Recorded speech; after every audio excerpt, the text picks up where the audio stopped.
ქალბატონი მაკა ბერულავა, რუსული და პოსტსაბჭოთა პოლიტიკის მაგისტრი. ქალბატონი მაკას მშობლიური უნივერსიტეტი გახლავთ ლონდონის საუნივერსიტეტო კოლეჯი, დიდი ბრიტანეთი, გაერთიანებული სამეფო.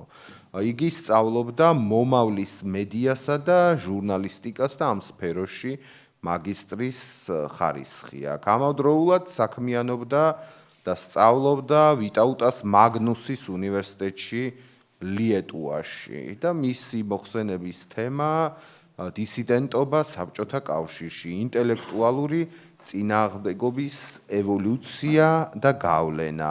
მაკა გვერდება ონლაინ ლიეტუიდან და მივესალმებით მაკას. დიდი მადლობა ამ ძალიან საინტერესო თემის გამოგზავნისთვის და ამ მოხსენებისთვის. გისმენთ თქვენ გაქვთ 10 წუთი მოხსენებისთვის. ძალიან დიდი მადლობა ისევ და ისევ მოწვევისთვის.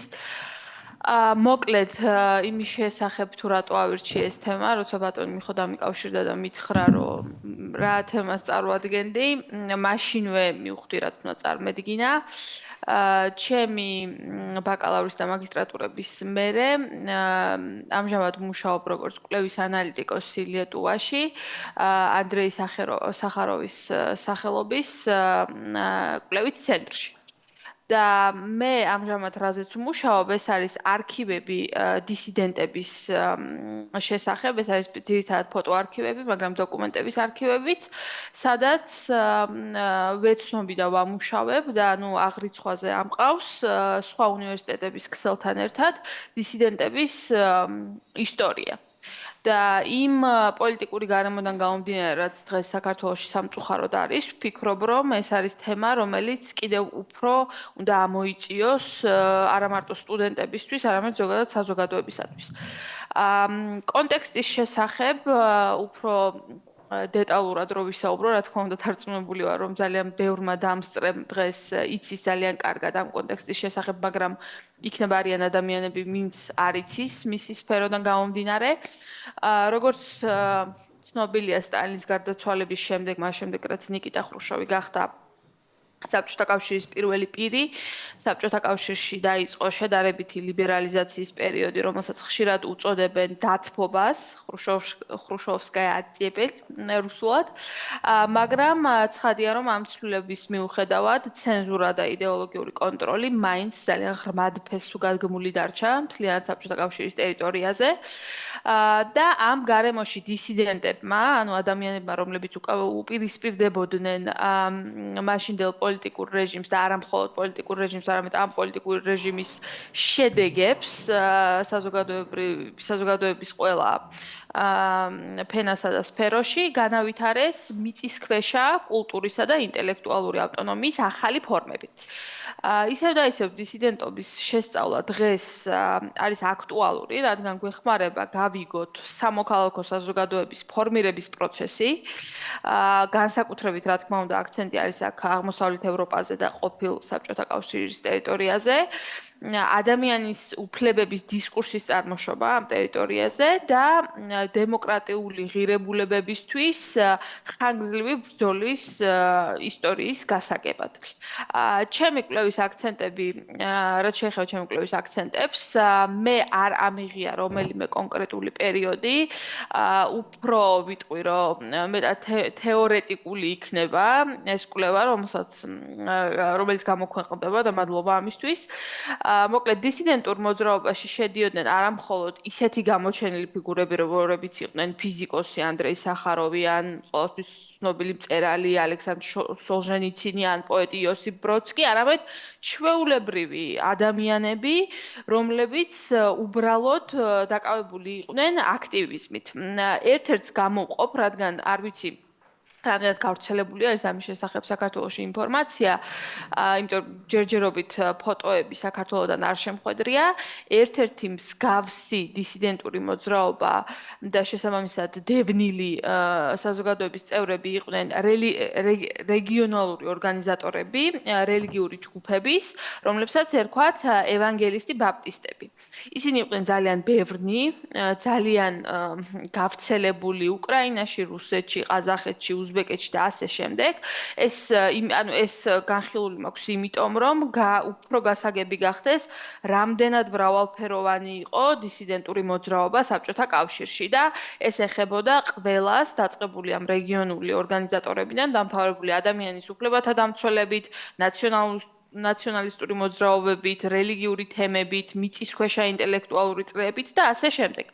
ამიტომ ჩემი კვლევა იკვლევს დისიდენტობას ფართო და მრავალფეროვან ფენომენად, ვიდრე რაღაცა კონკრეტულ პერიოდებად, რაც რა თქმა უნდა შემდეგ შეიძლება რომ ჩემი სადოქტორო დისერტაციის თემად იქცეს.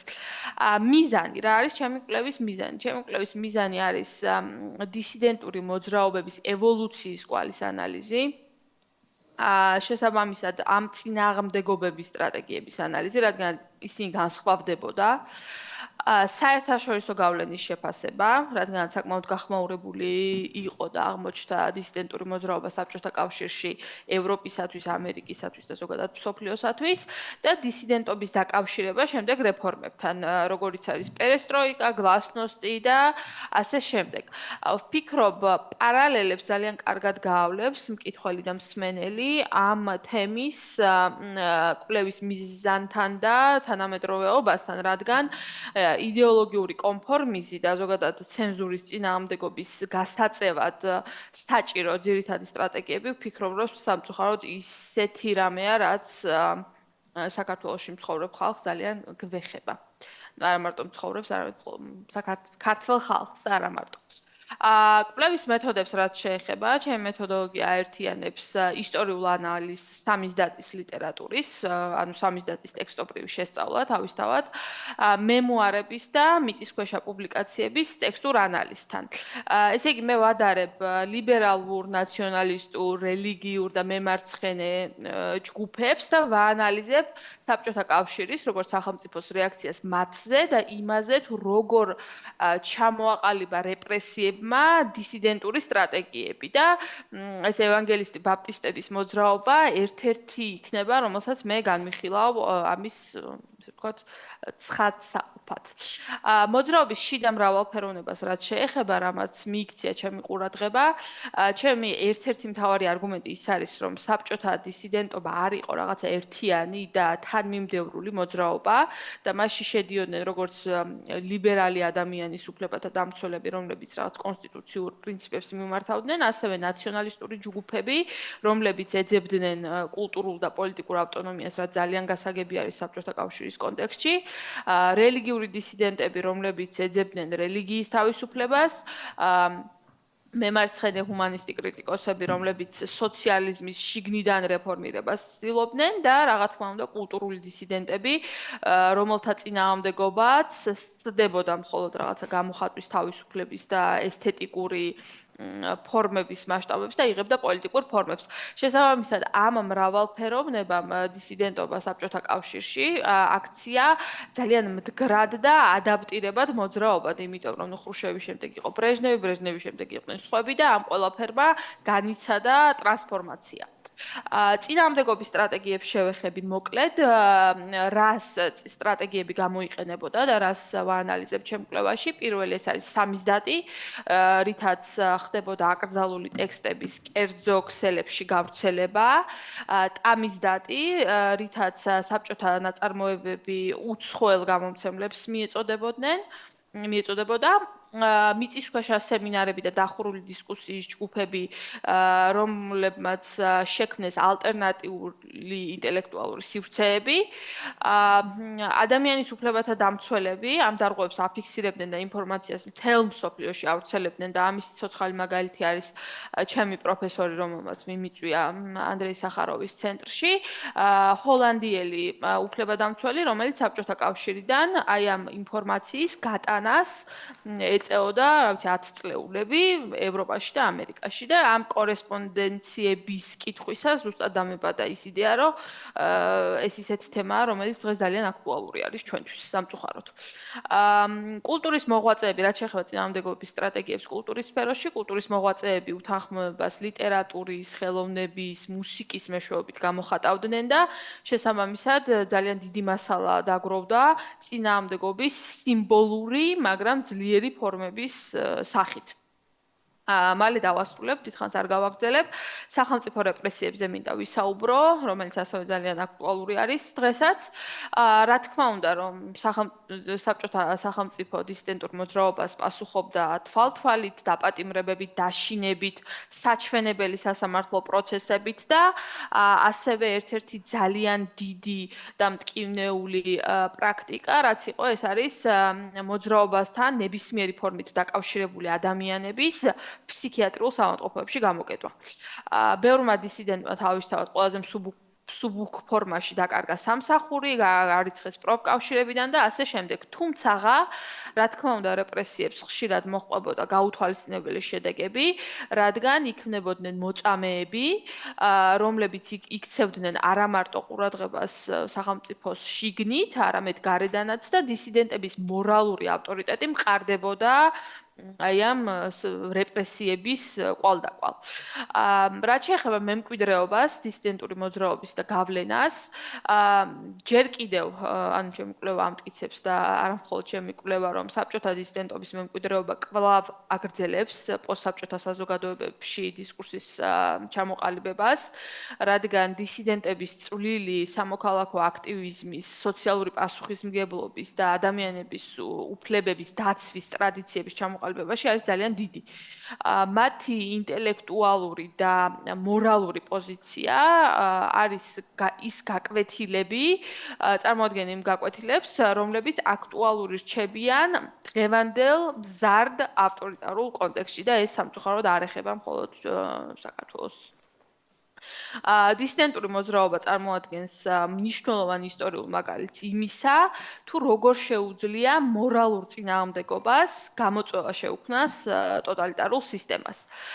დასკვნის სახით უნდა აღინიშნოს, როგორც უკვე აღინიშნა, რომ დისიდენტობა იყო ძალიან მრავალფეროვანი და ძალიან ადაპტირებადი მოძრაობა, რომლებიც აერთიანებდა წინააღმდეგობის სხვადასხვა ფორმებს, პოლიტიკურს, კულტურულს, ინტელექტუალურს და ასე შემდეგ და მისი გავლენა საბჭოთა კავშირს სცილდებოდა რა თქმა უნდა, რადგან საბჭოთა რეფორმებზე ზეგავლენის გარდა მან წარუშლელი კვალი დატოვა რეგიონში ზოგადად დემოკრატიული ღირებულებების აღქმასა და განვითარებაზე. სულ ეს იყო ჯერჯერობით, ჩემი კვლევა ჯერ კიდევ დასრულების პროცესში არის. მადლობა მოწვევისთვის და რა ვიცი, სიამოვნებით მოვისმენ თქვენს კითხვებს. მადლობა კიდევ ერთხელ. დიდი მადლობა მაკას შესანიშნავი მოხსენებისთვის და კავკასიური სახლისთვის ეს თემა უცხო არ არის. აი აქ თქვენ სხვადასხვა ღონისძიებებს თუ დაესწრებით, თქვათ, შეიძლება გადააწყდეთ პირობითად მამა გურა მოთხოზორიას, რომელიც მოგიყვებათ იმის შესახებ, თუ როგორ ვრცელდებოდა 80-იან წლებში სახარება თბილისის სხვადასხვა უბანში, როგორ ამბობდნენ ადგილობრივი თქვათ ბაპტისტ ევანგელისტები ჯარში წასვლაზე და ამის გამო რამხელა რეპრესიების ქვეშ აღმოჩნდებოდნენ ხოლმე. აქ მაგალითად შეგიძლიათ ჩვენს გამოცემულ წიგნებს შორის აღმოაჩინოთ ალექსანდრ მენის ნაწარმოებები, რომელიც თვითონ რუსეთის შიგნით მართლმადიდებლური ეკლესიის წიაღშიც ფაქტობრივად დისიდენტურ საქმიანობას ეწეოდა. მეორე სართულზე ჩვენთან დაცული არის მესხების არქივი, დეპორტირებული მესხების არქივი და ისიც მოგვითხრობს იმის შესახებ 70-იან 80-იან წლებში, როგორ იბრძოდნენ დისიდენტები და არა მხოლოდ ისინი, ინტელექტუალური წრეები საქართველოში მათი უფლებების დასაცავად. აქვე ჩვენს არქივში არის ასევე რამდენიმე სამიზდატი, ეს ოქროს საწმისი იქნება თუ საქართველოს მოამბე, პირველად მე აქ ვნახე.